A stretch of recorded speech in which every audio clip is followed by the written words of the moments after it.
Hello and welcome to Friday, and it's the fifth day of my mini-series focusing on the world of mentoring and how to maximise the effectiveness of a mentoring programme or relationship. I'm Phil Cox, and every day in January I'm sharing just some of the learning I've acquired over my HR career while setting up mentoring schemes at firms such as KPMG, Regular Electronics and M&S.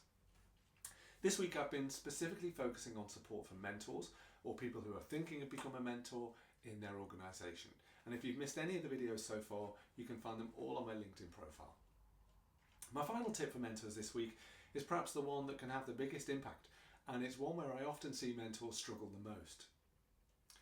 I can almost guarantee that at some stage a mentee will come to you with a goal, issue or problem and practically beg you to tell them what they should do. My advice to you in 99% of these situations is just don't. Resist the temptation to spoon feed the mentee to solve their problems for them.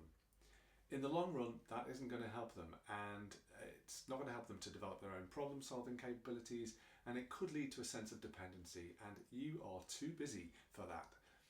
So, of course, there will be times when they're asking about something that they can't realistically be expected to arrive at an answer to themselves. So an example would be if in the first week of joining they're asking you to explain the company's strategy for international expansion, you could waste a lot of time getting them to think it through for themselves. But it would probably be better to just tell them the strategy. But there will be far more times when it will be better to encourage the mentee to think around an issue rather than just give them the answer.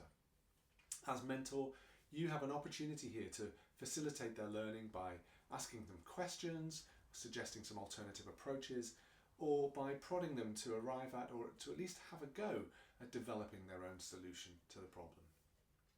So there's something for you to think about, and I hope you'll find it useful. I'd love to hear your thoughts or questions on today's tips, so please leave them in the comments below the video. So that's it for week one. Thank you for joining me.